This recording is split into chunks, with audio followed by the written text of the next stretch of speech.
That's a turn red. Oh, here we go. How do you turn it off? No, it's on. Press it again.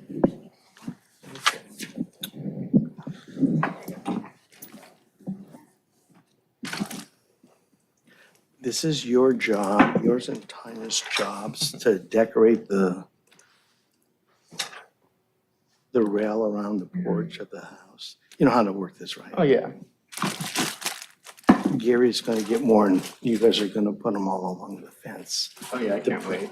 It's lights for the railing.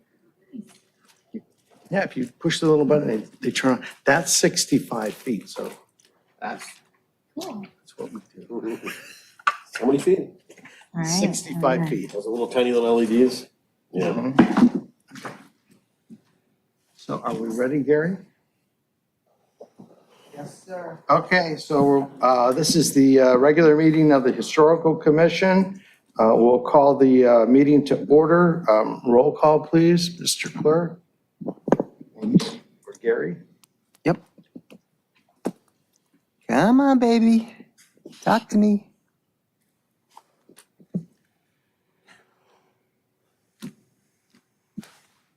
Thank you.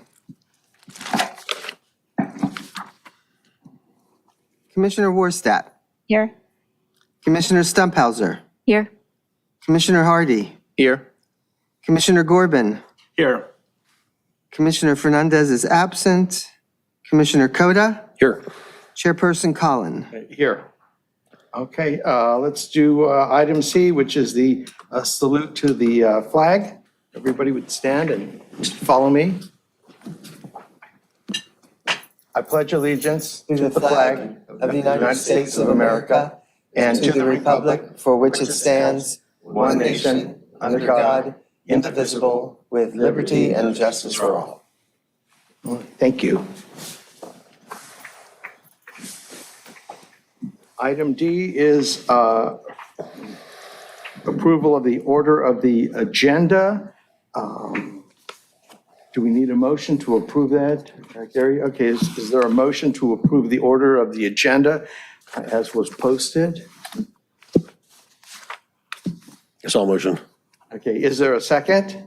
Second. All those in favor, say aye. Aye. Okay, so ordered. All right, next item is E, blue folder items, additional backup materials. Mr. Margolis, are there any blue folder items? No, there aren't. Okay, next item will be the consent calendar. And are there any items on the consent calendar?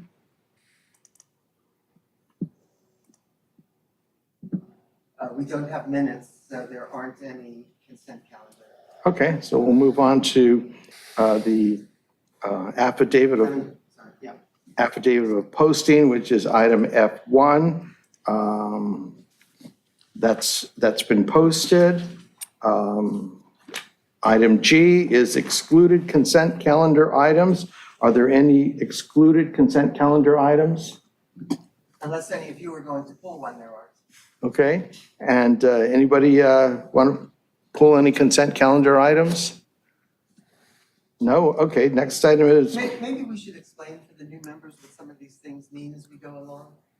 what do you mean? So like, why would someone pull a consent Okay. item? So if we have a consent item on the agenda and you want to talk about it, then you can ask that we, not approve it and that we exclude it for further conversation or discussion, later in the meeting. So if there's anything that you saw on the consent calendar that you wanted to discuss, then you can ask to pull it and we'll pull it.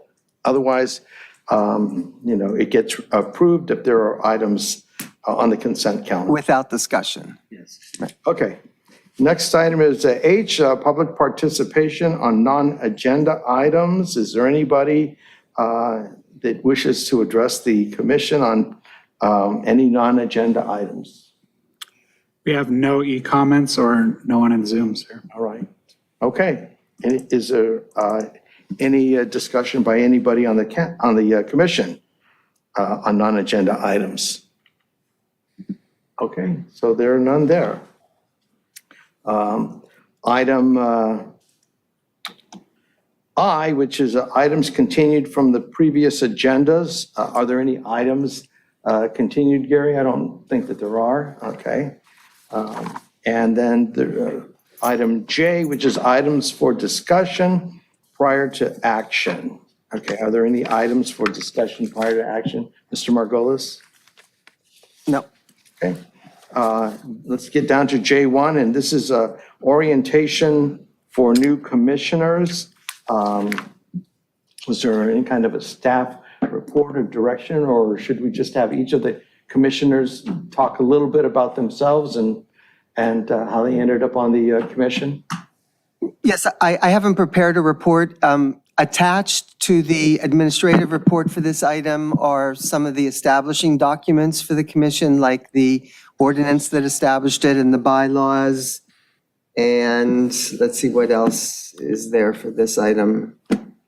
So if you want me to pull any of those up for further discussion, let me just go to that item. Hold on. Is there anybody that wants Mr. Margolis to pull those Well, items no, up? you can do your introductions first. I mean, Okay. Yeah. All right. I thought that the items that were posted in the agenda were pretty self-explanatory. Okay. Okay, so why don't we start with Mr. Coda? Okay. My name is Rob Coda. I'm originally from Santa Monica. I have a business in Redondo Beach in North Redondo, a printer repair business. Went to Maricosta, ended up in Manhattan Beach and went to Maricosta. My kids, however, ended up at Redondo, and recently empty nester. My daughter's in her second year at UC Davis. My son is at his first year at ASU, so my wife and I are kind of getting used to that. I live on the edge of the historic district, so I kind of have a passion for craftsman homes. So I love that street. That's a really nice street right there. If you guys don't know where it is, it's basically at the corner of Gertruda and Diamond, and then it goes down towards Eda Joe's. And there's a plaque there. You guys probably know there's a plaque, and it kind of notes a historic district. A lot of those homes are in the Mills Act, which is kind of am I going too long? Okay. No. I was thinking Gertruda, that is where Maxine Vogt used to live. Maxine. And I don't know if Bob. Steve is still there. Steve Bopp is still there, Steve yeah. is still there. Yeah, Yeah. Steve's been active in the city for a long Yes, time. yes, he is. And she was the general of the street there for a while. We still have block parties there every year. There's a block party that's been going on there for some 45 or 50 years, I think. They do it every Labor Day, Memorial Day. Okay. So anyway, so that's about it. And what year did you graduate from Maricosta? In 1988. Okay, oh, you're a baby still. Okay. Okay. Oh, you asked what brought me to the commission. I actually have been pretty active in PTA and coaching various sports. And now that my kids are gone, I figured, and Bill Brand has been hitting me up, and Todd Lowenstein's been kind of hitting me up to jump on this. So here I am. Okay. Hey, Rob, do you want to tell them what you told me about that art program that you worked yeah. with the schools? Yeah, well, actually, that was something that I considered bringing up as a non-agenda item, but it may be a little early for that. Okay. I met Gary in the museum, and we were just talking about ways to get people through the door. And one of the programs I was working with was a PTA reflections program. It was an art program, there's a lot of art that's created at all various schools. I mean, hundreds and even thousands of pieces. So, and they used to be displayed down at Ruby's after the competition was held, and we awarded the students, and they went on. Are you familiar with that? Yes. Yeah. So the pieces would then be displayed at Ruby's, and then a lot of the kids would go down there and they would see them. Well, now there's nowhere to display them. We would have the chairs would put them in the cafeteria for a couple hours one day, but after that they were all pulled down. So we talked about, there's an extra room over there that we talked about having each school come in and maybe drop a few pieces in there, and that would actually get a lot of traffic through that museum. So that's something that we could talk about doing. Okay. So maybe next meeting, but I'll research it in the meantime. Okay. Mr. Corbin? I'm originally from far away. I was born and raised in Ukraine. I've been in the States for about 30 years. I have lived in Hollywood. I've lived in the Valley, and for the last 10 years or so, I've been living here in Redondo, just down the street from Redondo Union. For a little while, I was working for the city of Torrance. Now I'm the deputy building official for the city of Culver City. I'm a licensed structural engineer. I ran my own structural engineering firm for some time as well. And while with Torrance, I was always participating in the planning commission meetings, but I was always on the staff side, and I was always curious what it's like to be up on the dais. And I've been hoping to help my community, and I saw that this was one of the commissions that needed help, and here I am. Okay, nice. Well, welcome on board. Thank you, sir. Okay. Xander? My name is Alexander Hardy. I've grown up in Redondo Beach my whole life in North Redondo. I graduated Redondo Union in 2014. I'm working at the City Historical Museum as a docent right now. I graduated college in anthropology, so I'm kind of focused on history and kind of cultural preservation in a lot of ways. So I'm hoping that working on the commission, I could do a lot for the museum and maybe preservation and a larger scale in the city. Okay, nice. Okay. Hi, everybody. My name is Tanya Stumphauser, and I've been in LA for 20 years. I'm originally from Detroit, and I came on board to work as a docent in the museum as well back in August. And my background is in television, so I'm a freelance video producer and editor. And I was really excited to kind of bring some of my ideas to the museum that are audiovisual based. And I was really excited to be involved in this and see what I can do to contribute. Yeah. It was nice because I met you and Xander for the first time when we were doing the Halloween event over at the museum. And that was really, really nice. We had a lot of kids that came into the museum that day. So thank you for doing that. That was a lot of fun. It was a big turnout. It was really fun. Yeah. And Jackie, well, we're the old, people on the commission. Okay. Let's see, item J2, this is discussion and possible action relating to a December holidays event in Heritage Court to be jointly hosted by the Redondo Beach Historical Society at the Morrell House and the Redondo Beach Historical Commission, us, at the Redondo Beach Historical Museum on Saturday, December 9th, 2023, from noon to 3 p.m. Okay. Mr. Margolis, is there any staff presentation on this? There isn't. I think we have a represent. Are you going to speak? Did you want to? Or? Well, Okay. well, I mean, I don't. That's a yes. I know No, we have, so as you've heard, we have two commissioners who are currently working as part-time employees at the museum. And so they've already, along with the other three, so we have 5, and when we get to the staff updates, I'll talk more about that. But they've been in communication already with the ladies at the Morrell House, and they're well into planning the event. So they would be in a much better position to talk about what's already been discussed than I would. And since they did such a fabulous job with the Halloween event, I'd much rather they do it than I do it. Okay, so who's had most of the contact? You, Tanya, or? I mean, it's pretty equal, actually. We're kind of very collaborative when we come to the discussions. We, of course, besides the decorations and whatever we do with the Morrell House for their food and beverage and that sort of thing, and the carolers that they're going to have. In the museum itself, one of the things that we're going to be doing is we had a scavenger hunt for Halloween, and we're kind of doing something similar, but it's a Christmas story. So Santa comes into the museum and has to, Santa goes on an adventure basically and has to find different things located in the museum. So we're going to have key codes and things that are for younger kids who might have a harder time understanding, so that they have to go to all the displays and try to find different things that to fill in the blanks for the story. Okay. We'll have, like we did last time for Halloween, we'll have some arts and crafts for the kids to decorate. Santa is going to be there, of course. Okay.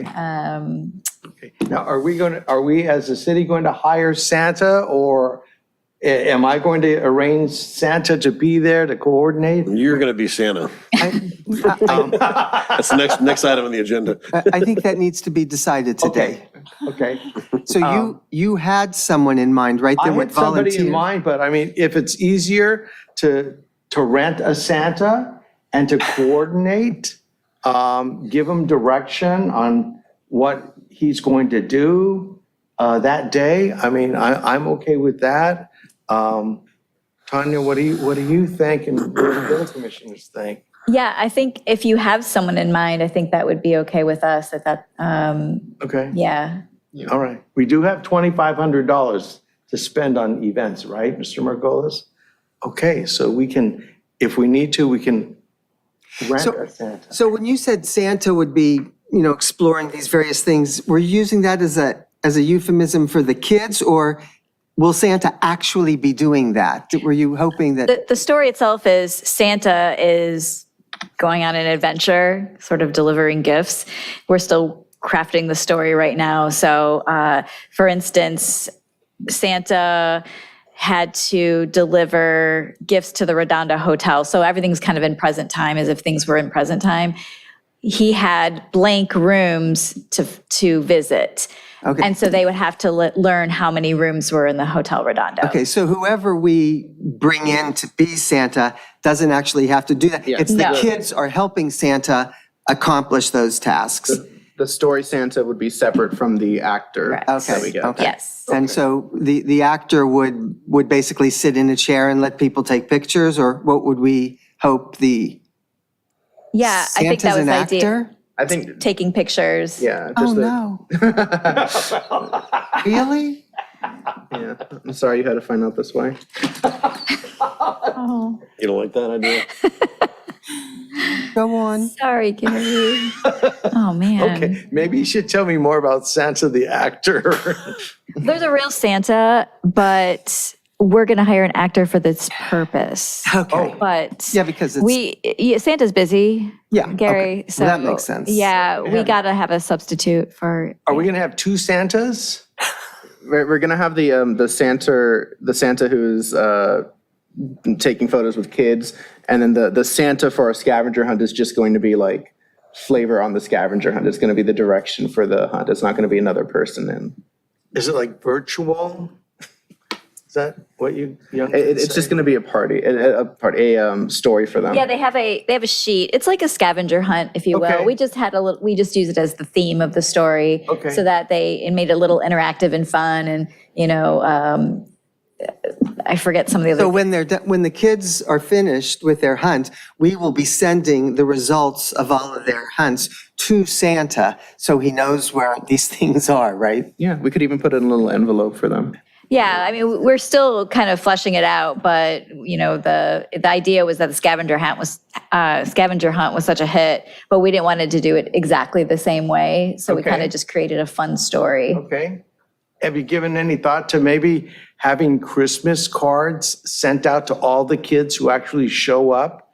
You get their address, and then after the event's over, you send a Christmas card to each one of those kids who showed up at the museum? Get a card from I like that idea. Yeah. Are there gonna be prizes? Candy. Yeah, so I think we might have candy canes there, but the Morale House will have cider and donut, Probably like cookies. cider and cookies. Come on down. Christina. You are the next Yes, contestant. Christina Kelly. Cookies, I'm thinking apple cider, because it'll complement, you guys are gonna do hot cocoa? Hot cocoa and something? Is your mic on? Are you going to, or just gonna stick with candy? I think it's undecided right now whether or not yeah, The button on the microphone. it should say push. Just push the center bottom on the microphone, on the base of the microphone. It says push. I truly, You're fine. oh, right here. Is that- Hello? So sorry. She's old. Oh, is it different? Maybe my. There you go, there you go. It's a tap one. I just should have just, it was a touch. Can you repeat that question? I'm sorry, what was? We talked, you asked me if we're going to have Coco. cocoa, Oh, and yeah. it's undecided right now, but. Introduce yourself, please. My name is Christina Christian Kelly, and I'm with the Redondo Beach Historical Society. Yeah. And so I'm helping out with the collaboration with our lovely historical museum and all of that. Okay, so Christina, I saw photos of a prior event that was held at the Morel House, and I saw long tables of food. So tell me about that, and are we going this to was do that? Pre-COVID, before COVID. Yeah. As we all know, I think we're just doing everything safely for the community that joins us on this fun day, on our festivities. So we just thought it might be easier this year to kind of slowly go into it, just serving cider and maybe wrapped cookies or having the food be wrapped versus we used to have, the table full of goodies, and it was also just a lovely, lovely event. We always had it during the evening.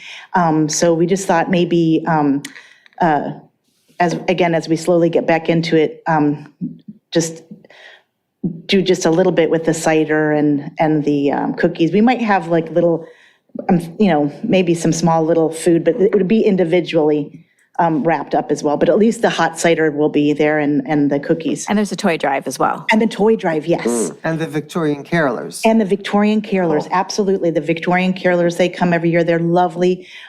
They're in, their wonderful Victorian outfits.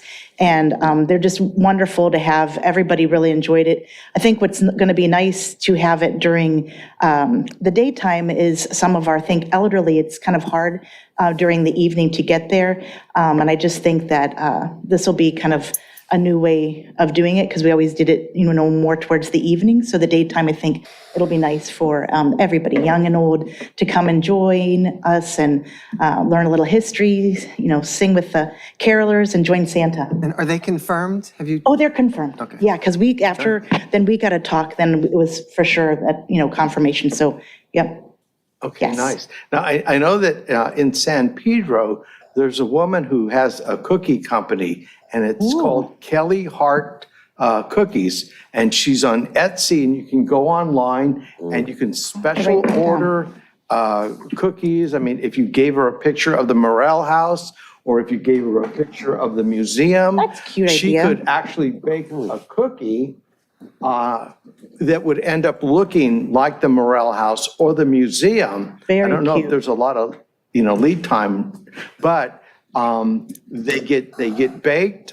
She has students from Cal State Long Beach who help her. And then what they do is they put them in individual cleared packages, so you don't have, risk of people getting, Sure. their hands all over all the cookies. You just kind of pass them out. They do them for weddings, they do them for corporate events, but you can go online on Etsy. I might definitely check also for local businesses for Yeah. our Redondo area, if they do it first and foremost, and then take it from there. But that sounds lovely as Yeah. well, so. And they're done by hand. I mean, it's Yeah, not, that's- it's not a cookie cutter Right, sure, operation. I love that. She's like got her own students business. that are there actually, doing the design and the frosting Nice. on the cookies.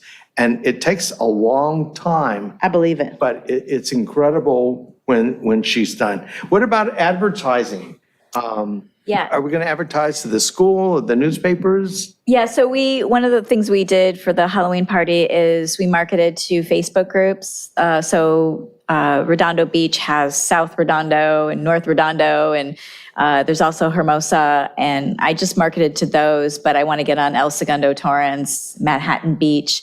So they're Facebook groups. They're basically like community Facebook groups.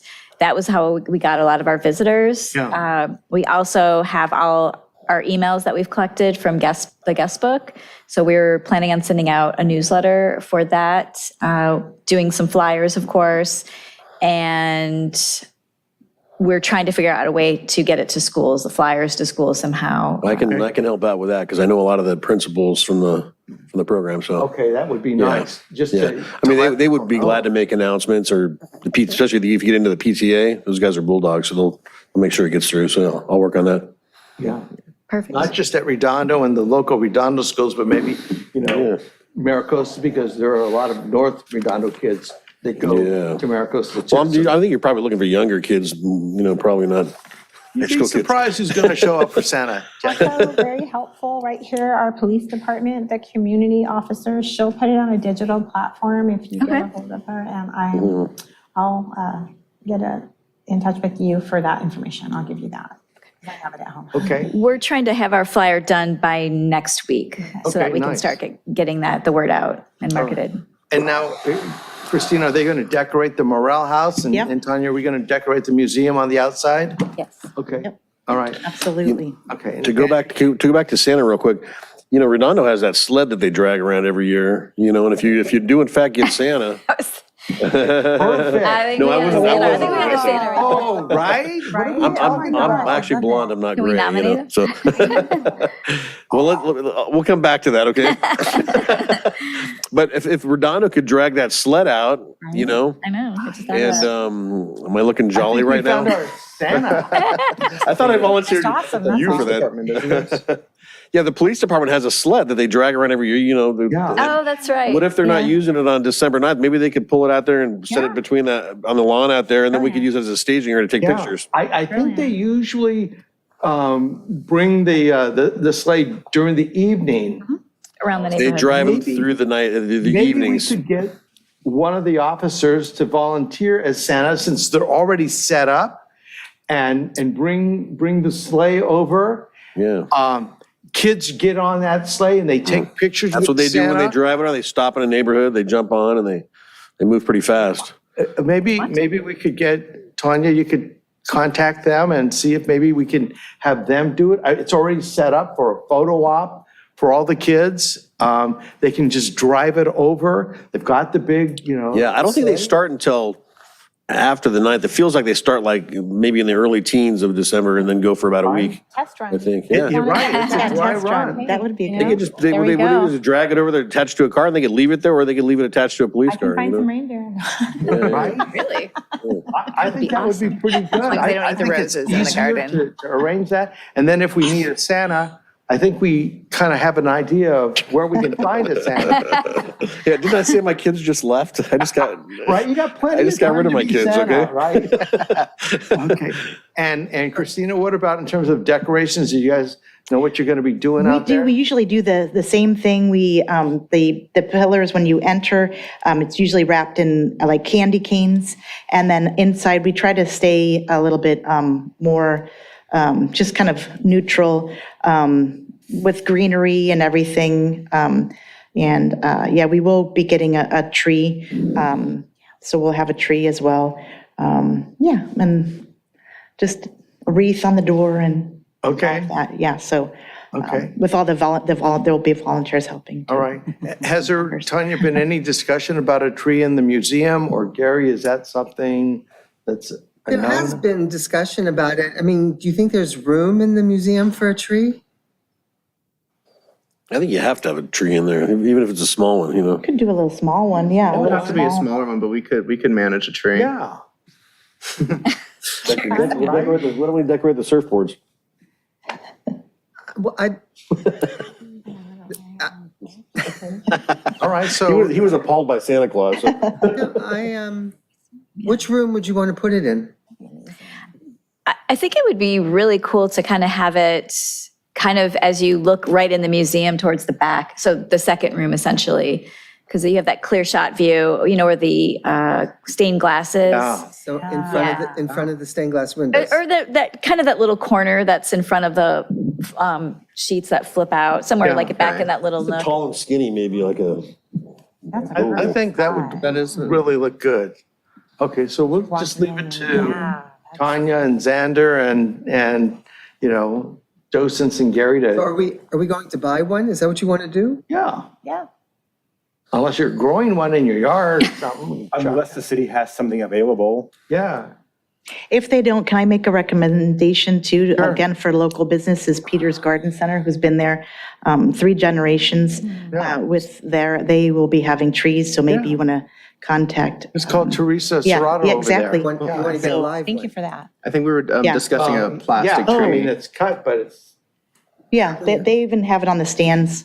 They'll have the little stand already with it. yeah, I think, what do you think? Yeah, we're definitely leaning more towards a artificial tree. Okay. Yeah. Just because we don't know about any kind of fire hazards or anything that we yeah. wanted to worry about. It is a They old do, museum. they do fire retardant. They're like one of the only ones around that do it. So that's why we have it done there, is because they do a fire retardant on the tree. So that's not where too you get many- yours? Mhm, Okay. Okay. And not too many people do it. That's why we like it, local business. They'll do the fire retardant, and it's, again, helping community members with. Yeah. Do you have lights on the tree or no? We do have lights on the tree and just a few little decorations. Yeah, I'm nothing just over the thinking in top. terms of a fire hazard. Yeah, but we always unplug it. We never leave it on. Okay, So we Yeah, never would leave need it on. lights and some And of these- also, you can get battery-operated ones if you want to. Now they do so many, like LEDs 200 that are- count or something like that, if you want to. The lights don't get as hot as they used to, now there are a lot of Yeah, LEDs now. but you can always unplug them. We always unplug. Yeah, of course, definitely. Yeah. Yeah, so when we were earlier discussing trees, we thought about doing more of the like homemade tinsel, like with popcorn and Definitely, to we make it did that look a one little year. more That's even a fun thing to do, Yeah, as a to craft. invite people, hey, do you want to string the popcorn? Can have a little bit, and then you can string it. I think we were talking about paper chains as well. So paper chains are cute. I did those as ornaments one year when we were talking about having like a day of, making ornaments. And that was we had so many kids come in and we did the little paper ornaments, the same way as a paper chain, but just differently. And the kids got a kick out of it. So that's a fun thing to do too. And it can tie in with the craft room as well. Yeah, it's great that you have that craft room now. okay, okay. Thank you, Christina. Thank you. Thank you. All right. So, Gary, do you have kind of a good idea of what we're looking for over there on the 9th? Sure, they'll tell me. Okay, okay. Well, they're pretty good too, so. They're great, yeah. Okay, that sounds good. And if we're able to get from the police department the sleigh, it would be perfect on that grass area right in front of the museum. I think there's enough room there to actually haul it in and park it there, and then, Like between the parking lots. Yeah. no, right On the in lawn, front of the yeah. museum, there's that whole little area, the grassy area, just blank. yeah. You could just put it right there, and it's central to the Morel House and to the museum. And I think that would look really good to have it like that. So if Tanya, you and Xander will maybe talk with somebody in the police department about maybe using one of their Santas, Okay. and I think that would be good. And that'd be great. Yeah, anybody, if not, we have the backup. We have a plan B for Santa. We do. Okay, good to know. Okay. Okay. Any other ideas from any of the commissioners? Jackie? Oh, you know what I would love in there, just for this occasion, is just the simplest little thing, but the Glade plugins, the apple cinnamon. Oh, to have that little warmth, scent, that yeah. scent in there, and then, of course, we'll unplug them and take them out when we're done. The what? Well, no, didn't just hear for that just- day. We will definitely make a scents. checklist to cinnamon unplug Glade and not leave plug-in. them. They do get pretty warm. They do. Okay, We will unplug everything. Unplug everything, yeah. We'll have Yeah. a designated person to do that. okay, okay. Anything else, Tanya, you can think of? That's all we have for now for the party, but like I said, we're trying to sort of finalize our ideas, at least the flyer for sure by next week. Okay, okay. Well, we do have $2,500. Okay. For the whole year? Because you want to do a big birthday celebration, don't you? That would be nice. Okay. Xander, anything else on, any ideas on the event? We're still working on stuff, so Okay. we have a lot of good ideas going through. But Okay. Okay. I did mention to Gary earlier an idea of putting some of the little electrical lights on the fence that's on the perimeter of the Heritage Court. And I have over the years, bought on eBay or Amazon, these little lights, they're on a copper string, and they're like $7, and it doesn't take any plug-in electricity. You just put this out, you push it in the ground on a little stand, and the sun juices up the solar panel. And they turn on at night automatically, and you can just put it in the ground, and then you can string it up along the fence all around Heritage Court. And at nighttime, it comes on. Once the sun goes down, it comes on automatically. And then it goes off. And hold on a second. I was just doing this. Oh, that's why. Oh, nice. And you can set it on, different settings if you want it to be blinking.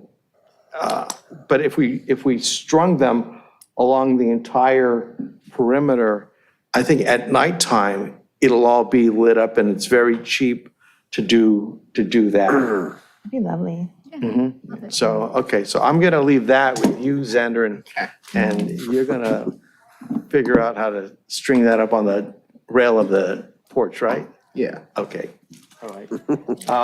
And Gary, do you need direction from us to get more of these lights for that area? Okay, all right, sounds good.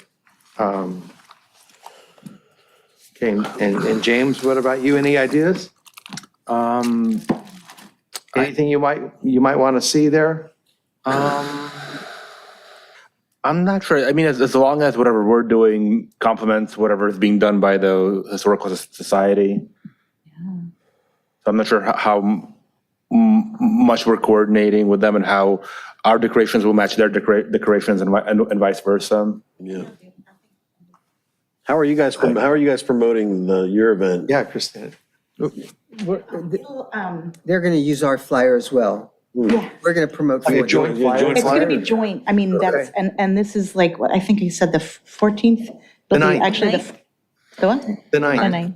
No, I mean, as far as the event being held, this is for us, and we used to collaborate a little bit with you all too. Remember, this would be the 14th year that we'd be having this. Oh, okay, So we're I think thinking it's, December 9th. No, I know what the date is. So I think that's not, nice to say, to the public that we've had it, that this is going to be a continual thing to unite and join with it. Also, I want to say with those lights, they come in green, not green lights, but green wire, so that if you are putting on foliage, it kind of blends in with it a little bit. Yeah. Okay. Yeah. And what about the idea of having the sleigh and Santa there in that little lawn area? I think that's a great collaboration if you can do it with the, it's the police, that we'll have our local police. So I'm sure if, we ask them, hopefully they would really enjoy that idea. Plus, it's 12 to 3. It's not a, demanding time frame. So hopefully they'd be able to do it. It sounds great to me. I think the more the merrier, I say. Right? Yeah. So I Right. think it'll be, yeah. Okay, all right, thank you. Thank you. Rob, any other ideas? That's it. This is on a, what day is this on? It's a Saturday. 9th? On a Saturday, okay. Okay. I think only- it's coming along pretty good. The only thing I would say about that is if we do work with the police to get the Santa there, typically, I don't know if are we planning on doing where he's sitting on the porch and we have people, he takes pictures the whole time, or are we just thinking of a shorter amount of time? Because usually when he comes through, it's very fast and. Oh, I was thinking that maybe we would just park the sleigh there for those 3 hours. Oh, okay, just the sleigh, not the Santa. Well, and Santa. Yeah, Santa would be on the sleigh taking pictures with the kids, and they would just kind of Okay, come up. okay. Just like they, yeah. Yeah, so I think you're saying that we would be asking the police to stay longer at the museum than they normally would. Correct. When they do their regular Or if they shtick. at minimum, leave the sled and leave, but they might want to be there and, it's a community event. I mean, that's good PR for the, Yeah, for it's a the- short for time. the, Okay, well, we'll just see what they say and Okay. we'll work backwards from there if we have to. Yeah, that sleigh is very wide and, Yeah. kids just get up there and sit up there. We're trying to get Santa for 3 hours, the whole 3 hours, Yeah. correct? Okay. To add to that, at our block party, the fire department comes and they park a big truck out there and the kids can climb all over the fire truck. Maybe we can get the fire department to bring a big truck out there and put in the parking lot, and that's another draw, another possible draw. Sure. So, in the past too, we've had the old wonderful historical cars that Pat's brought and things like that, kind of in that little grounds where it's like in between us. And so that probably would be a perfect way, because for them, safety-wise, and in order to get it, it'd probably be a nice place for them to, if they do drive Do in you there. have that planned? Are those cars planned already, or are they? No, that was like for other events that we've had. But in there, I'm just thinking if they drive, because there's only that little grass, kind of grassy knoll that's there, and that I think that would be kind of difficult going through there. I don't think they'd be able to. So that would be your best bet as far as driving that on, if they were able to. So just playing that. Okay. All right. Any other suggestions by anybody on the event? Gary, any ideas? Okay, Are we going to do anything to celebrate any other holidays? we can. You have any ideas? No? Well, let's just leave it open. If somebody approaches us and says, hey, we'd like to, put something else, up also, I mean, we should be open to that. Doesn't need to just, be Santa and a tree. I mean, it can be anything. And Are you everything. talking about other, like maybe Hanukkah? Is that what you're talking about? Yeah, we could do that. I mean, yeah, let's discuss that. Yeah, Does the city do a menorah lighting? I'm not sure. Hermosa has a menorah out on the pier as well as the Christmas tree. We decorate with everything. I actually think that the 9th is that the last day of Hanukkah this year? Hanukkah's pretty early this year. Maybe we should put a menorah in the house as well. We definitely should. Why not? sure. Okay. Okay. Yeah. So that's on your list, right, Tanya? Yep. Okay, I have a question. sure. For, do we have like a tree lighting thing that we do? I know that At the City Manhattan- Hall, we do. At City Hall, but not for the, oh, it's right here for the public? Right here, yeah. Okay. Yeah. Okay. All right, so we're done with Do you know, is there a date set for that? Like, the tree lighting? yeah, do they do it early in I think it's December? usually or- in December, like before a council meeting, they do it. Oh, I think vaguely remember that from last it's year. like It's at that 4 or 5 spiral thing o'clock. that they. Right, Yeah, yeah. not really a tree. Well, they light a So it's menorah not a out there as tree. well, don't they? Do they? Yeah, So they we need a do. tree then. There's a giant menorah out there, I think. Maybe we No, can get it's that, maybe we it's can get like that one. a scaffolding that has this circular lights that go around It'd it, be cool right? maybe to have a huge tree that we annually light off, maybe like a Where? celebration for, I don't know, the historic museum, maybe put up a huge tree there to light off and for the season or something like a. Well, I think they mentioned having a tree there and you didn't think that was a good idea, right? Well, you wanted to put it right in the fountain. I wouldn't do it anywhere other than that fountain. So I mean, like if there were, well, You could do it like easily in that little court area. That's still like lovely, right in that court area. There's plenty of room right there. You know where that grassy knoll is, like to the left side, if we're facing the museum, here's the Morel House, right there. You could put it right in the mid area. That'd be lovely there. Absolutely. Well, we just want to make sure it doesn't get taken when we're not there. Yeah, yeah. Yeah, I think if we limit it to inside the museum, towards the back by the stained glass window, I think it's going to be kept a little Yeah. bit safer, Maybe that's something in the future that can take place. right? Okay. All right, I like the idea of having one on the outside too. okay. All right, so that's item J3. Gary, do you need us to take any formal action, or? Nope. I think we have a pretty good idea. Yep. Okay. thank you. Okay, let's see, let's go to item J3. Discussion and possible regarding, action regarding discontinuation and reorganization of the commissions, committees and subcommittee structure.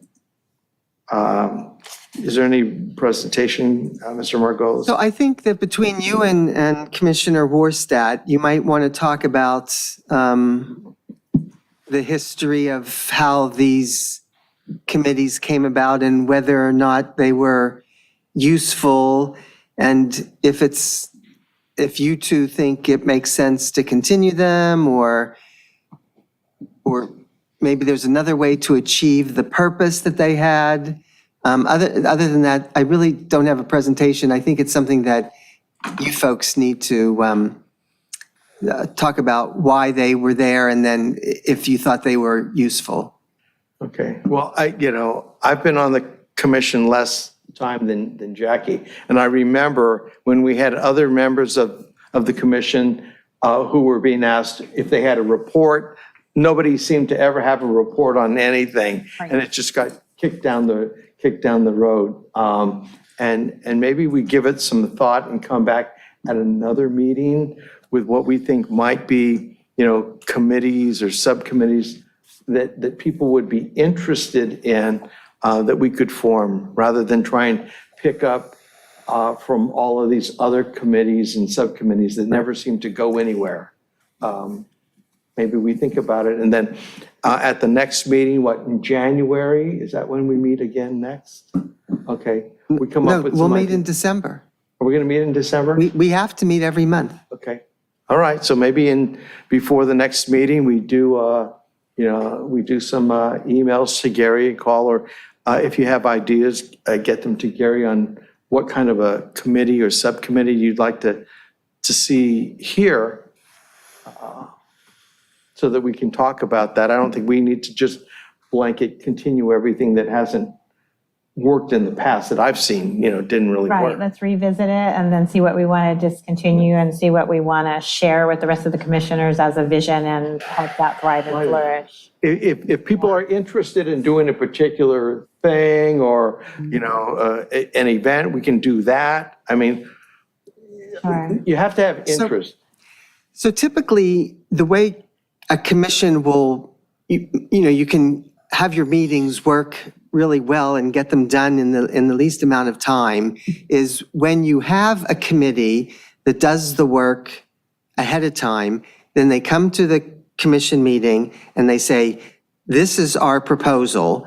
And because you can't have you can't have a quorum on a committee, so it would probably be just 2 or 3 of you. It's already a motion and seconded because it comes from them. And then, like, for example, today with discussing the holiday, it seems to me that one committee that would make a lot of sense would be an events committee, because since I've been here, that is one thing that almost all of you have wanted to do, have helped with, have gone to the museum for. And if there had been an events committee that had met ahead of time, you'd have brought your proposal and you say, these are the things we're going to buy, this is the Mortharell House is going to do, this is what the museum's going to do. And in 10 minutes, the discussion would have been done and we'd have moved on. So that would be my suggestion for next month, that maybe you could approve an events committee and get a couple people to be on that. And then as the year goes on, if you see that there are things that are taking more than 15 minutes to discuss, that's probably something that should have gone to a committee before it came here. We should be the next committee. Agreed. Although, I just like the idea of everybody participating, like You we like did long here. meetings. Well, this that's okay. Christmas event is going to be fun, but I like the idea of everybody participating and putting in their thoughts about what they would like to see. So it takes a little bit of time, but how many Okay. times during the year do we do a Christmas event, or we do the birthday event, or if we do Cesar Hernandez Art Day? It's kind of nice to have everybody. And then we could do it that way too. Well, you can do it both ways. I mean, they can get it ready and get as much information gathered as they can, and then we can all kind of weigh in afterwards. So it doesn't have to be one or the other. It can be both. Yeah. Okay. Right. It just creates a little more organization on the front end. And then, yeah. Okay. In terms of the advertising of the event, once we get a page up, maybe for all of us who have a Facebook page, maybe we can all share it with people that we know, because that helps a lot too. Oh, yeah, when Tanya did that for the Halloween event, Yeah. it really, because we asked people, how'd you hear about it? And it was like, Facebook page. Yeah, I posted it on mine. They do really well, especially they're shared on a lot of moms groups, I was told. So I posted on the City of Redondo Beach, South Redondo, North Redondo, and then it was shared to mom groups, which I'm not a part of those. So if anyone has, that sort of availability or know of different mom groups and parent groups and that kind of thing, plague date groups, they do well there. Yeah. And Commissioner Collin, you want to share it with dog groups, right? With the dog groups? We did get some people that advertised. I forgot about that. We had flyers up for the dog park, and Xander went around and handed out some flyers to the baseball teams that were getting out. So there was a lot of them showed up too. Yeah. Yeah. I saw the little sign on the fence by the museum that said, "No dogs allowed." But I mean, are there any exceptions to? No, we would, if that's something you guys want to consider, we'd have to go to city council and ask them for permission. Oh, okay. So no dogs getting up on the sleigh this year? Okay. Unless they're service dogs. That's right. And then you cannot bar those little dogs from getting up and having their photos taken with their owners and Santa. Okay, that's a good idea. All right. Okay, so J3, this discussion, we'll come back at the next meeting in December. Can I mention something Yeah. for the J3 item? I'm not sure if you guys saw, there is a file included in the agenda separately that shows the current 6 committees. Right. So I wasn't sure if there are any reports on the progress that those committees have had. For example, the Wilderness Park Landmark Designation Committee, has that We've done none of gotten that. anywhere? I remember at one time there was a discussion, and I'm not even sure if it was discussed at a meeting, about maybe having a little medallion done, made up, and going throughout the city and locating some of these older homes that have been preserved, and giving the owners this little medallion that shows it's, like a designated heritage home of Redondo Beach, so that they can display, on a fence or on the doorway. Well, isn't that what the Historic Preservation Commission does? I don't know what the Historic Yeah, Preservation Committee. so there's a process that if a home wants, this is what I understand, don't take this for absolute fact, but if a home meets the requirements that has been established for landmark status, I think I saw one Called the recently. Mills Act. Yeah, and I think I Yeah, just she saw probably one knows more recently about it on a than- city, She probably on a knows all city about it, agenda. yeah. There's a process they go through, and the Historic Preservation Commission reviews those applications, and they can grant, and I'm pretty sure they must have a Property plaque or tax. something they give. It's a break on your property taxes, from what I understand. Yeah. And several of the houses along that Gertruda are on that, yeah. Well, we were thinking something a little less formal, something more like, you get a little badge and, you just give it to the owner and say, we like what the house looks like, the fact that you've preserved it. And boom, it's very simple and easy. People get a little shy about having, historic preservation requirements, imposed on their houses. But if you just say, hey, we like what you're doing, and here, if you want to Make it a display. historic recognition. Right. Yeah, recognition, exactly. A concern would be that future buyers may feel that that's misleading, that there's a medallion, but it's not the official landmark medallion, and that it's some other kind of made-up Well, there is a award. book, there is a book that I think I saw in the museum that has all of or many of the historic houses already listed in it, pictures of them, a little history of them? If I'm not wrong, isn't it? Is there a book? There is a survey that was done. Are you talking about the survey or was there? It's an a- actual book, from what I published- recall, of his historical. Of just of Redondo Beach? I'm sure of it, yeah, I've seen something like that. I know the one he's talking about. It's actually it's Xander actually knows the collection better than anybody. not a book, it's not a book, it's actually kind of a velo bind type of a thing, and I might even have one somewhere. There's an official list on the city website of all the There is. landmark Okay. properties. Yeah. Oh, yeah. We're not and- talking about landmarks, we're talking about just historic houses, I guess, if that's what we're talking about, right? I mean, there's officially historic and there's just historic. Landmarked. Exactly. Or maybe we do something just very simple. Historical Commission recognized home. Really easy. Yeah. Compliment. And people will, they can display it on their door, on their fence, or they don't have to. They could just say thanks, but no thanks. I mean, I think there are people out there who would like to do that. Maybe we have some of them. Well, if there's a home that you think, deserves something like that, why don't you invite the folks to come, to a commission meeting and just like have them bring some pictures of their house and then just say to them, thank you so much for what you've done to keep our city beautiful. Well, And just that's me. congratulate them. Like how city council does resolutions and they bring people Right. here and they say, you won the Little League World Series this year, congratulations. Not us, but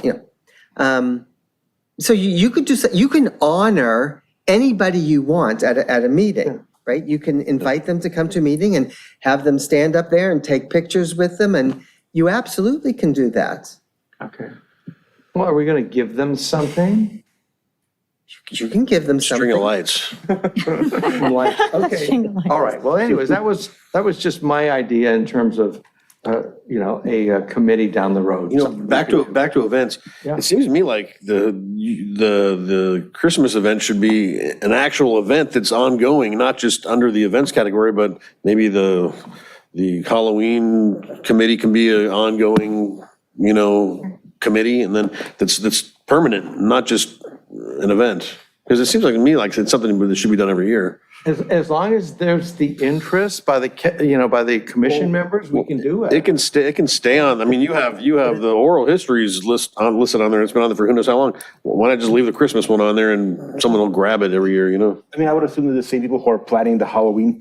Probably. The same people who are Probably. planning the Christmas one, and they wouldn't overlap. I think they could. We don't want everybody doing all the work. It's one person doing all the work or two people doing all the work, It should spread it out a little bit, I think. That's true. Well, and we focus on the museum, so, I think in the past, we've had the birthday celebration, which has been well attended. It was a lot of fun. We did Cesar Hernandez. We did Halloween, which I think turned out really, really well. People were there in the Morale House looking, they were in the museum looking. It generates interest in both structures to have people come in for these fun things. I mean, otherwise, you're not going to do a lot of advertising, but for something like this, you're going to see small kids and you're going to see, elementary school kids coming in. It just generates more interest in what's there in Heritage Court. I think that's what we want to see more of. Yeah. Okay. And then just a periodic open house. It doesn't have to be when we did the reopening, we understand that after COVID and slowly easing back into things and having that reopening, but just a quarterly open house with refreshments could be very nice. And maybe even a little bit of live music on that pad, that open lawn area. Nothing super elaborate, but just a welcoming open house quarterly, I think would be nice. That would be really cool. We could discuss newer exhibits or changes we've made as well. Yeah. Yeah. Or maybe movie night at the museum, right? I think in Manhattan Beach, if you go onto Gold Star in Manhattan Beach, they have like one of these portable movie screens and they show a movie and then people show up with their blankets and their food and they just watch this out on the lawn. Yeah. We have a lawn in front of the museum. Yeah. Actually for Halloween at the old library with one of the old. Yes. I was about to say that. Old movies. It was wonderful. We had a huge crowd. We had caterers, we had popcorn and candy. was wonderful. If you did something like that with a movie, it would be great. Yeah. They used to do that on occasion at the historic library, right there, just north of it, yeah. Yeah. Sounds like it would be more like a summer event type of thing. Yeah. Well, yeah, not tonight. Yeah. District councilman, can help us with things like that too. They like to do that. Okay. All right. So anyways, that's item J3. So if anybody has any items or any ideas of what you'd like to see in a committee, then contact Mr. Margolis before the next December meeting, and we'll get it on the agenda and we'll talk about it. All right. Anything else by any members of the commissioner on item J3? Okay. And Christina, you're the only one in the audience. You have any other ideas? I'm just curious, did I miss anything? Did you all talk at all about the fountain, or did you go into anything? It wasn't on the agenda, Okay. but you can talk about that later. Yeah, just like, because I would like, You want to revisit non-agenda public comment? Yes, I think so. Okay, so let's just wrap up item J3. I think we're there. J4, items from staff. Mr. Margolis, anything? Yes, yeah, definitely. Okay. So the last time we had a meeting was in August, and since then, a lot has gone on at the museum. So you've met 2 of the part-time employees that we've hired. We've actually hired 5, and they've all turned out to be fantastic. They're all, self-motivated. They've all come up with their own interests and, what they're pursuing. So for example, Tanya is very interested in the social media and the digital marketing and the advertising and stuff. And Xander has turned out to be a fabulous docent. He's very, personable, engaging with the people come in. He's our resident historian. He's reading all the books and teaching all of us. And they've also been, great about, engaging the folks who do come in and, and talking to them and hearing their stories. We have one of them who's turned out to be a great graphic artist, and so he's been doing our flyers, and he's also designing sort of like maps of the museum where eventually we'll be able to identify, there'll be like picture graphs of all of the cabinets and what's in all of them so that people will be able to easily identify what's in them. I'm going to talk about the QR codes in a minute. We have one of our docents, so that's Alex. One of our docents, Maddie, has turned out to be just fabulous with kids and developing interactive activities for them. And then Sydney, is our curator. She's taken all of those old dusty files and our prehistoric way of, cataloging the collection is just modernizing everything. And I couldn't be more pleased with how self-motivated all of them are and how they're, working together as a team and just, coming up with jobs for themselves. It's a supervisor's dream, to have people like that. So there's that. Gary? Thank you. Do you disagree? No, I said thank you. You're welcome.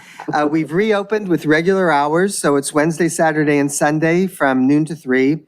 That horrible middle office where everything was just thrown, there were all the yearbooks and all the paper and everything. That has been totally cleaned out, and we've converted it into a kind of children's interactive learning center. We've also mounted some of the large collage photographic things that were just sitting on the floor that were actually well done, that have like various stories of different parts of different periods of Redondo Beach history. So those are now mounted, and we have new lighting, and it's just a really nice, inviting room. And that's where the kids did their art activities for Halloween. We have opened the restroom to visitors. It is no longer closed. And we've replaced the restroom faucet, so you can now fill a bucket with water so that we can clean the museum. We've also placed a janitor's cabinet in the restroom for cleaning and our paper supplies. We cleaned out the hallway, so now it's ADA accessible. We replaced the smoke detectors. We replaced the burned out light bulbs. We've cleaned and, when I say we, they've cleaned and organized the front office. We've sorted and packed more than 50 boxes of paper artifacts, newspapers, scrapbooks, yearbooks, research, etc., that were in danger of damage and or loss from improper storage and mold. And we're also creating a health hazard for our visitors and the folks who work there. And we've moved them to a climate-controlled area of the Performing Arts Center. We've ordered archival supplies for the proper storage of paper artifacts. As I mentioned before, we're mapping the current location of all items in the museum. We're comparing the accession spreadsheets from the 90s, which was the last time it was done, to the actual collection. We're creating a formal database for the collection. We created a scavenger hunt to motivate, not only the one for Halloween, but now we have a permanent year-round scavenger hunt to motivate and help children explore the collection. Tanya is starting to create QR codes to provide additional information to our visitors about various exhibits. We'll show you one of them in a second. We're creating proper labels and other interpretive materials. And then something that is ongoing now, we're just starting to do these things. We've removed most of the items from the tops of the display cases. Remember how crowded everything was? So you couldn't even see into the cases because the tops were full of stuff. So all of that is gone now, and it makes viewing the contents within the case much easier. We're decluttering contents in the display cases in order to add labels and interpretation. We're brainstorming ideas for interactive activities for student visitors to the museum. We're working on a new self-guided tour brochure. We've organized we're going to organize and catalog the newspaper, scrapbooks, and photographs that are at the Performing Arts Center. You guys didn't know that, but we are going to do that. And a unique site for the Historical Museum. So the city, is going to get a new website, and as part of that website, we've got the city to agree to giving the Historical Museum a unique site. So it'll look, like different from the library or the police department or public works. So the library, the Historical Museum got one, and the Performing Arts Center got one. We're calling the one for the museum Heritage Court, so we will have space for the Morel House as well. And then still to come, new technology. It's been purchased, we're supposed to get it. Computer, Wi-Fi, printer, copier, scanner. It's all supposed to come. Nice. So we'll be able to start scanning photographs and other artifacts to use on the new website. Something that's really exciting is that we are partnering with the library.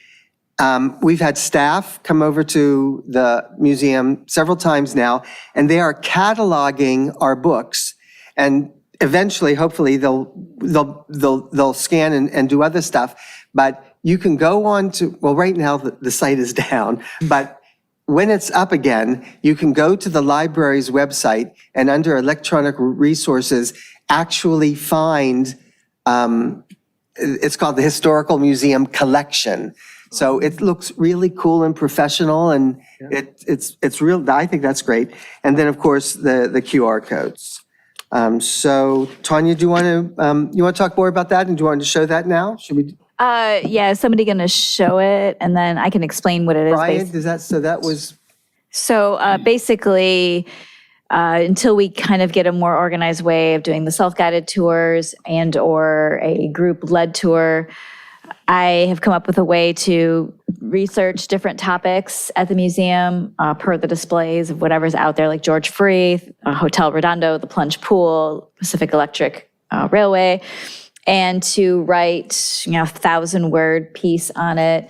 I have the recording equipment at home, so I did for Hotel Redondo, I recorded a voiceover, and then I'm an editor, so I edited the voiceover and put some music behind it. And without making it complicated, I just used a simple picture of the hotel instead of I could add video, but I kind of did it as a very simplistic way, right? Get to see that tonight? Yeah, if the audio is working, yeah, it's, I'm not sure how, Dia's number are you over there? So that was the YouTube link? that was the Hotel Redondo. Oh, for me? I don't know if that was, I can bring that up. One moment. We were having problems with the audio before, remember? Right, the audio was only through my. Yeah, maybe you could stick the mic up to the, That might work. See if I can get that back up one this moment. way is right. Right. And you also don't have to watch the entire thing, just gives you an idea of. Wait, that one to that one. So she created a QR code and has it posted That's right, in the yeah. museum. Yeah, we have it taped up and then you can scan the QR code and it brings this right up. Yeah. Okay, so here goes, see if I get it from the beginning here. Perched above the ocean where Veterans Park stands today, Hotel wonder if I Redondo is could a use beautiful this. Victorian-style resort, which had 225 rooms. and Maybe has put your a microphone by the speaker. dining Yeah, I'm gonna put the microphone by the speaker, see how that goes, let's see. Perched above the ocean where Veterans Park stands today, Hotel Redondo was a beautiful Victorian-style resort which had 225 rooms, an That elegant makes a banquet difference. hall, a dining room, a billiards room, a bowling alley, and on the outside, lush gardens, an There you go. 18-hole golf course, and tennis courts. In 1889, two Oregon steamship operators and entrepreneurs, Robert Thompson and Captain John Ainsworth, purchased the land where the hotel sits to create a tourist destination. The hotel opened in 1890, 2 years before the city's incorporation. One of the unique features of the hotel is that every room had a fireplace and would be touched by sunlight at some time of the day. In addition, each of the rooms was decorated slightly differently, many with adventure or hunting themes. The hotel also had steam heat, electricity, and elevators. Guests could arrive via horse and buggy, steamship, or the Redondo Railway, which was directly behind the hotel.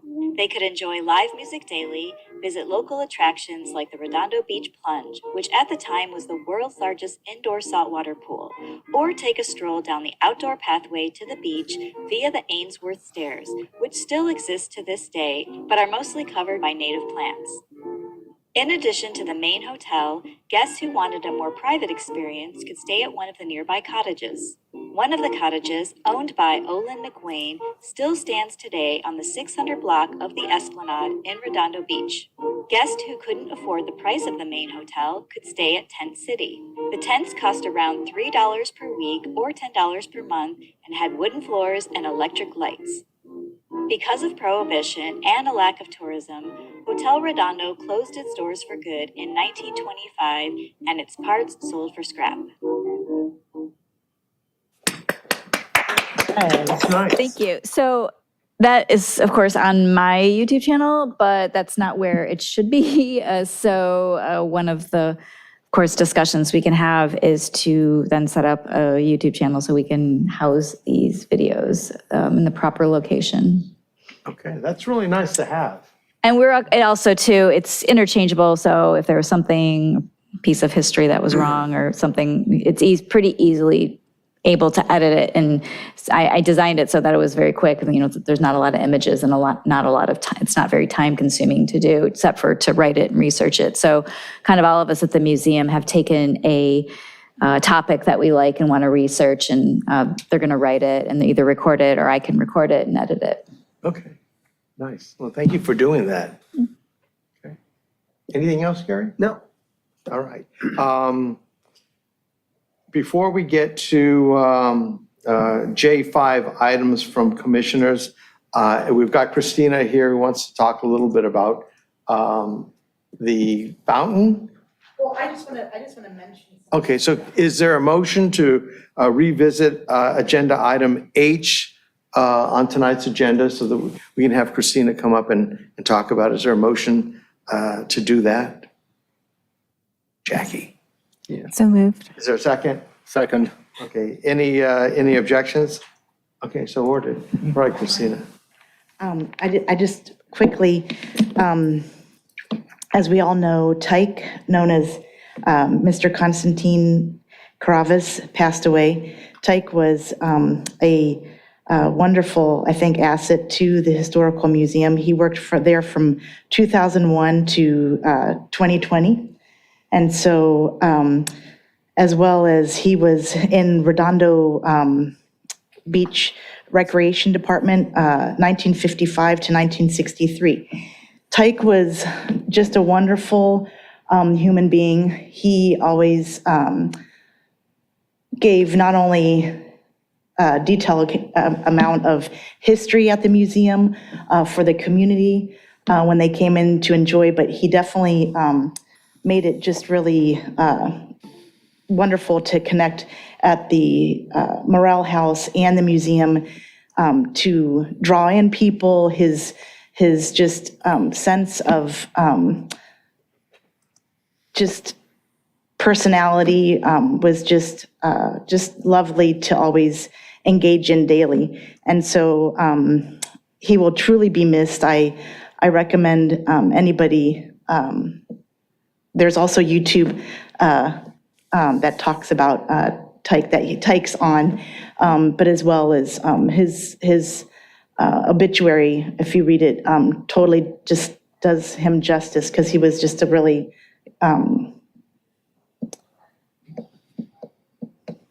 lovely man. How do you spell his name? Sorry, came out of nowhere. Tyke, it's actually Constantine, but he's known as Tyke, so Tike.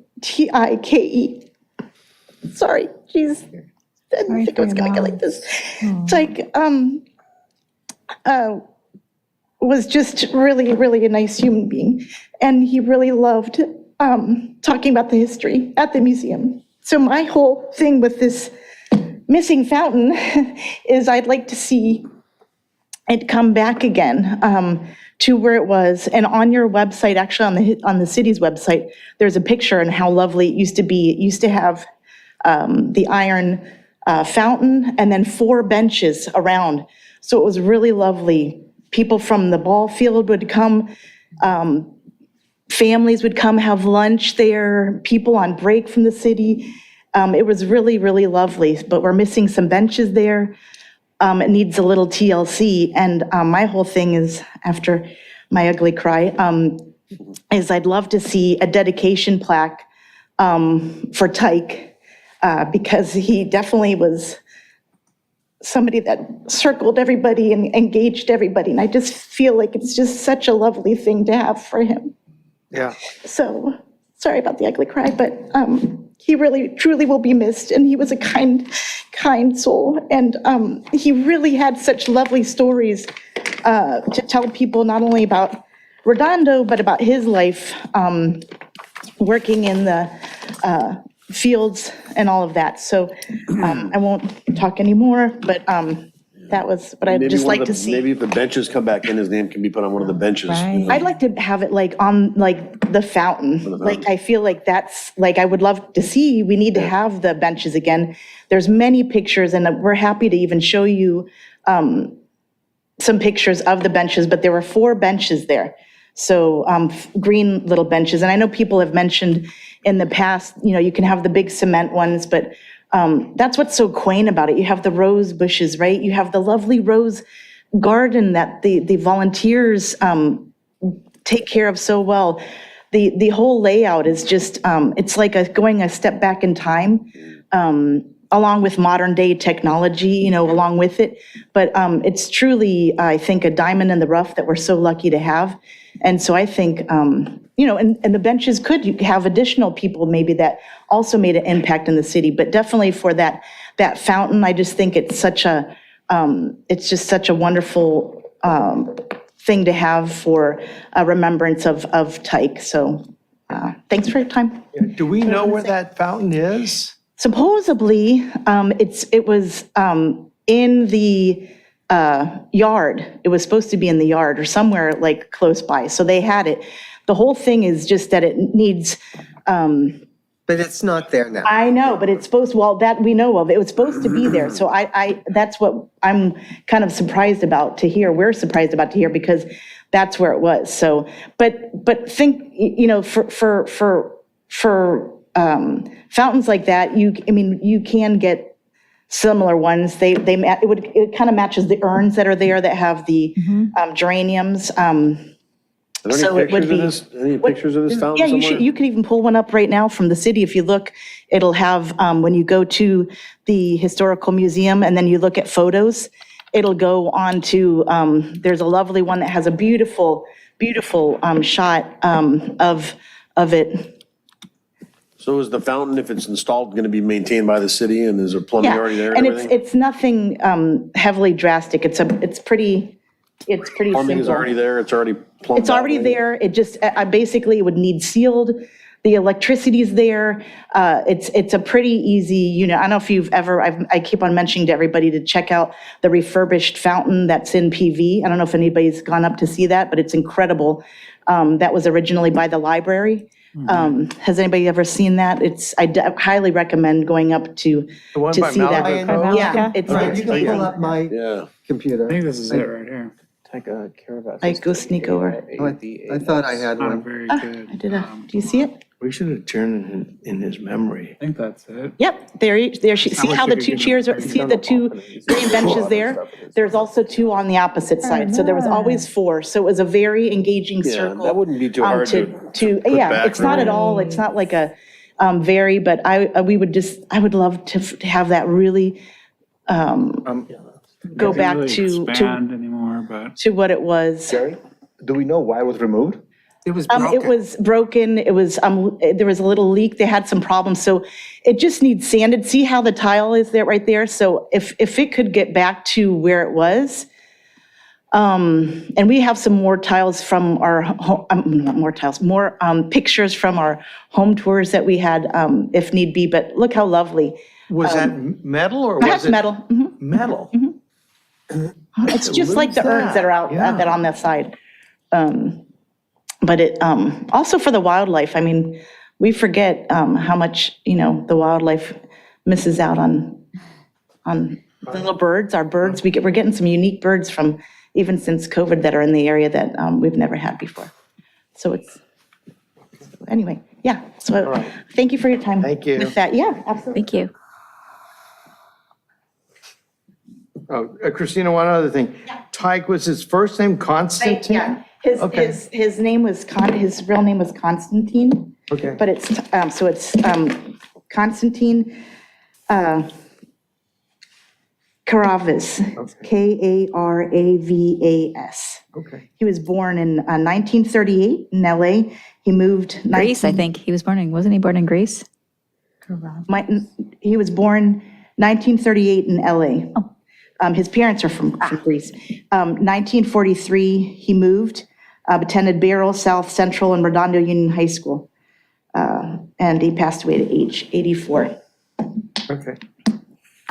Okay, Thank you. thank you. Thank you. All right, so that was revisiting item H. J5, item J5, items from commissioners. Do we have any items that people want to discuss on the commission? Can I bring up a couple of items? Sure. When looking at Google Maps of the museum property, the buildings aren't really labeled properly. I think right now the building that's the Memorial House is labeled as the museum, and there is no label on the museum, and in general, the addressing as is currently is not easy to find and is not accurate.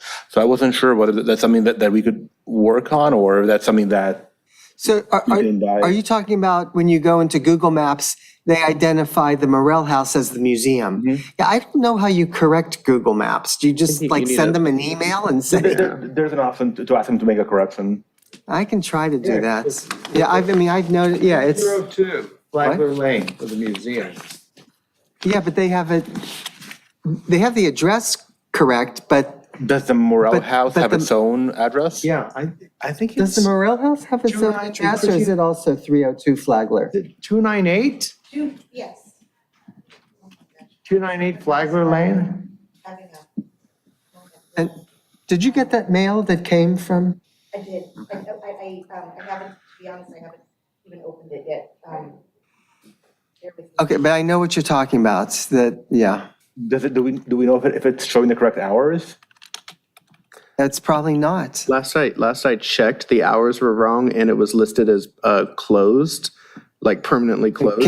Can you work on that? I can try working at that. I'd like petitioned them, but I think I need to send like a formal email. I can work on that. Okay, thank you. Another item I was thinking about was having more signage around Redondo that say this way to the museum. I think we have similar signage for the theater, for the Cultural Arts Center. Is it possible to get signage that points to the museum? Yeah, anything's possible if you could identify where you'd like to see them.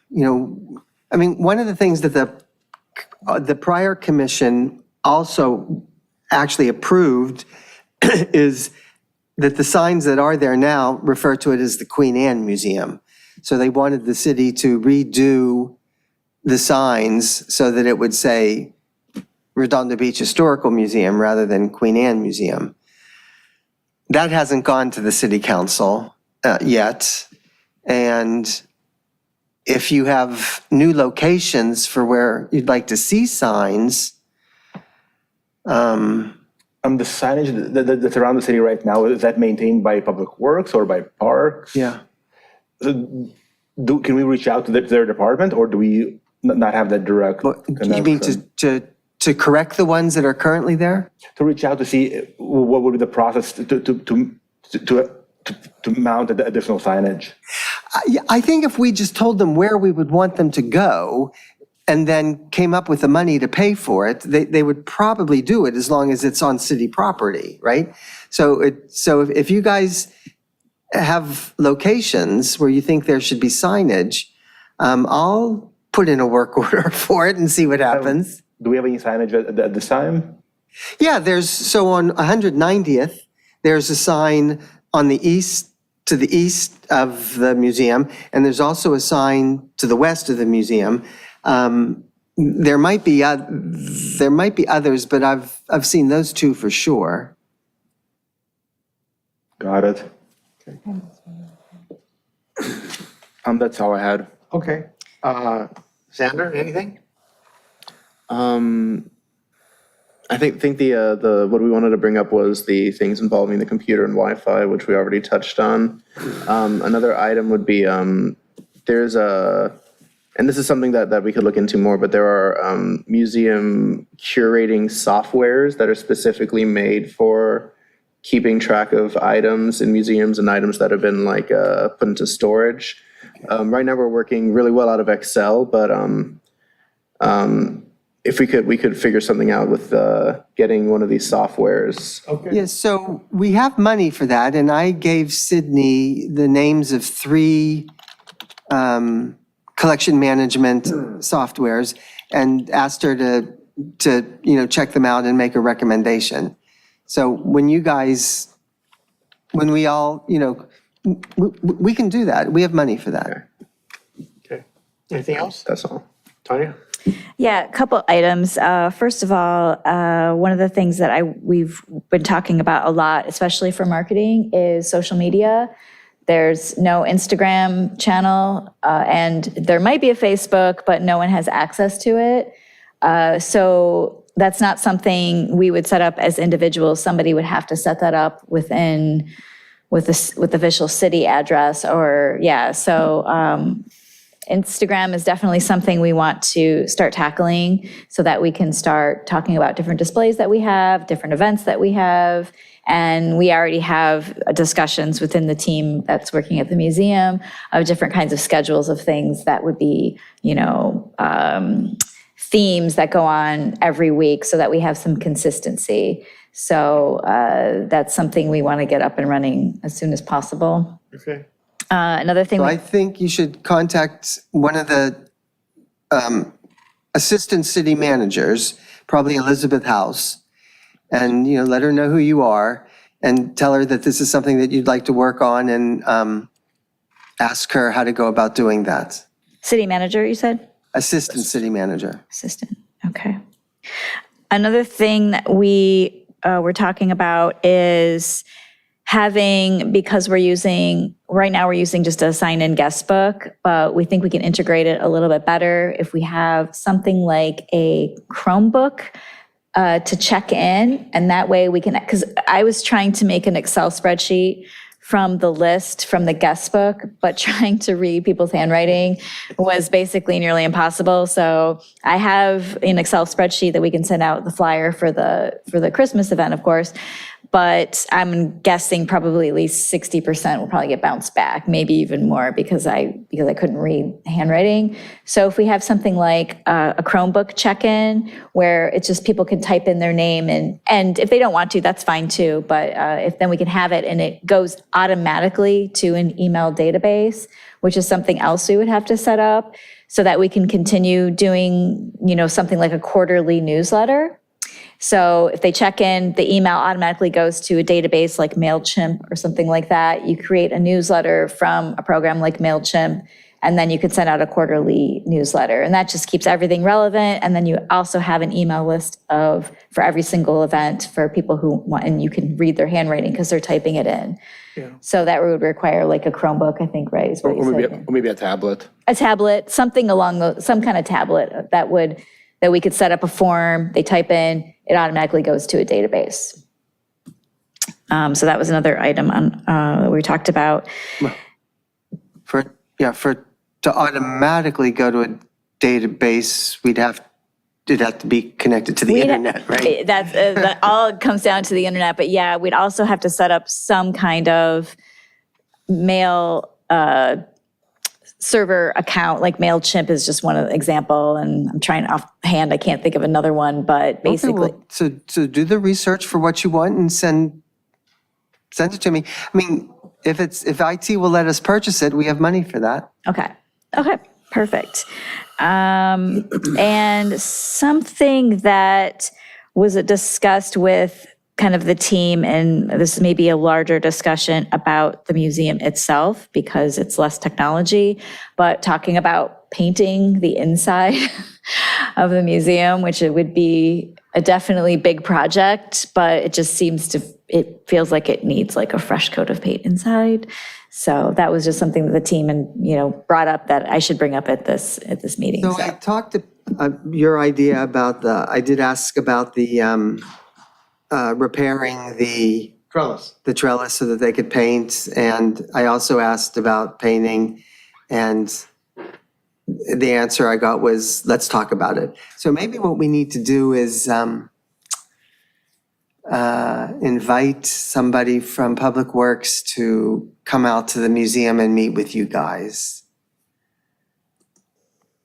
Remind me to do that. With a punch list of what we'd like to see. Fountain. Benches. Paint. Well, those things require money. Yeah. So that's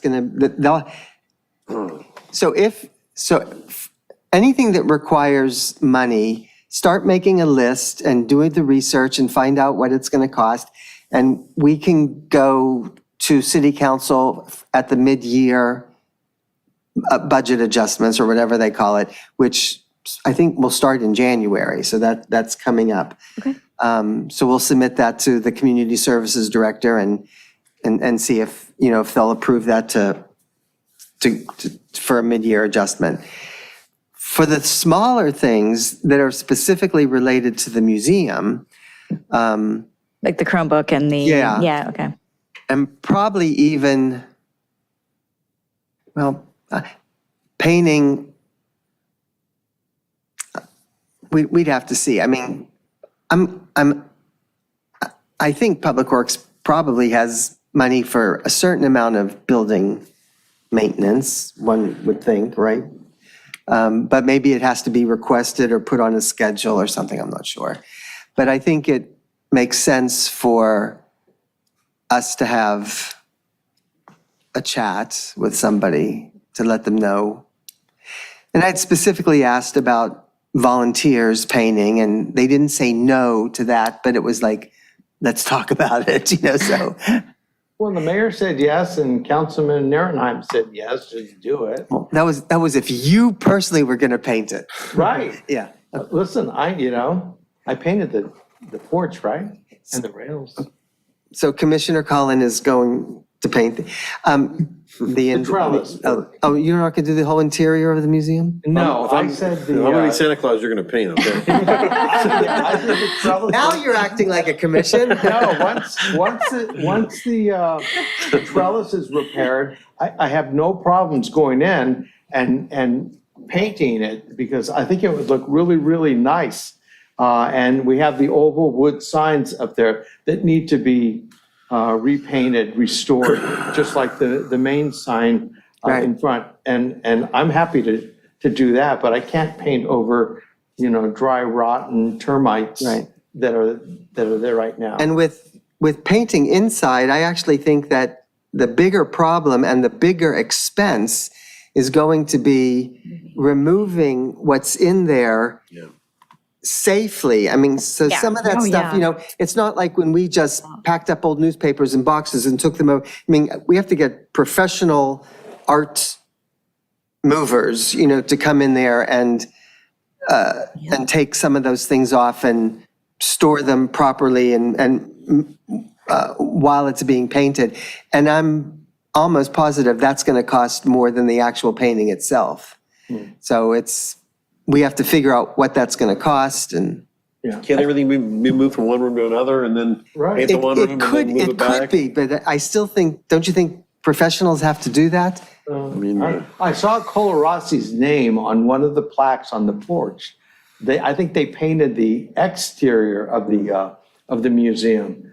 Maybe they have some ideas. I mean, they've been there, they know the building, they've painted it at least once. Okay, well, I mean, it's certainly something that can be pursued, so come up with your.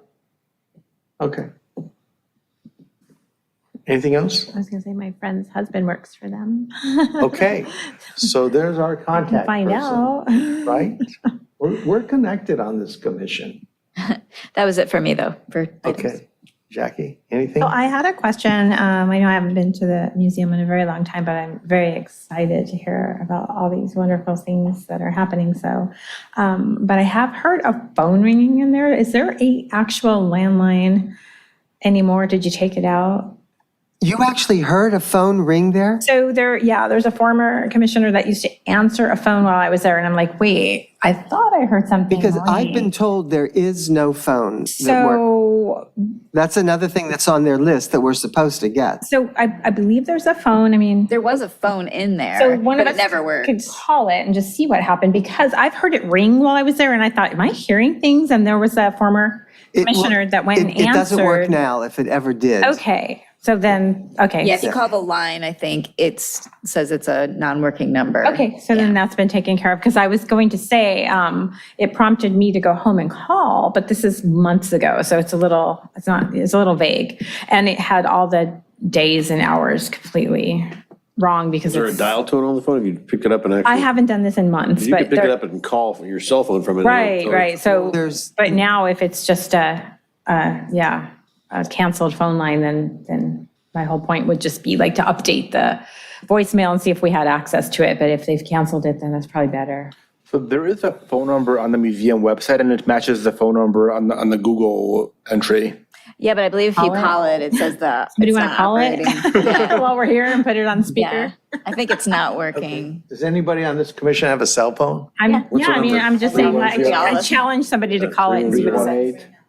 Thank you. 06. 318. Gosh, we're good. 684. Anyone pick that? High tech stuff here. Just thank you for calling, that's all it said. You're welcome. You got a message? 310-318-0684.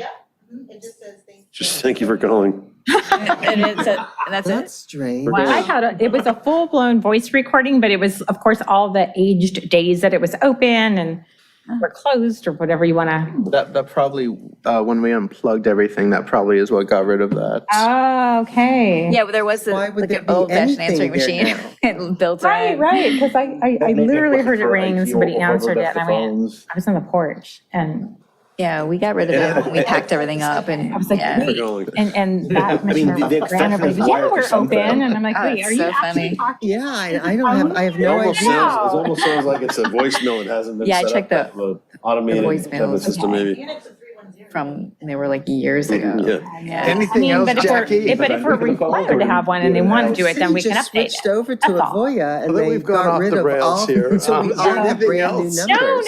No. And they did it, I know that they I have didn't nothing. install anything at the museum and everything else was supposed to get connected. So for example, we found out that, for years and years and years, the city was paying for the pay telephone numbers at the Performing Arts Center, that haven't been there for whatever, but so finally, they figured all this out when they switched it around and all these numbers were canceled and. Once the internet goes in, you can just get a voice over phone, right? Voice over internet phone, right? I'm assuming Voya is voice over. Yeah, IP. it Oh, is, no, yeah. Voya. Yeah. Okay. So can someone check with them to see what this number is linked to? Yeah, I get, yeah. The mystery. Okay, item K, member items and referral to staff. Anybody have anything that they'd like to have referred over to staff? All right, that's K. Adjournment, item L. Now that we've had the presentation by Christina about Tyke, maybe we can adjourn in memory of Tyke Constantine Caravas. So is there a motion to adjourn? Motion. In memory of Constantine Caravas or Tyke? Motion. By James. Is there a second? A second. Okay. All right. All those in favor, say aye. Aye. You want to mention the dates for the next meeting? Well, when is it? December? Isn't it on the December agenda? 20th, It's 7 under PM. in the fine print. December 20th. Oh, okay. December That's what it 20th, is. Does it? 5 days before Christmas. Okay, let's see how many of you show up. Okay, so we'll adjourn, and next meeting will be December 20th at 7 PM. Thank you. All right, thank you. Thank you. All right, thank you, guys.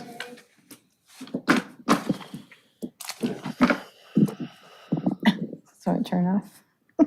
So Rob, Brothers are not stand by, terribly Santa, you may be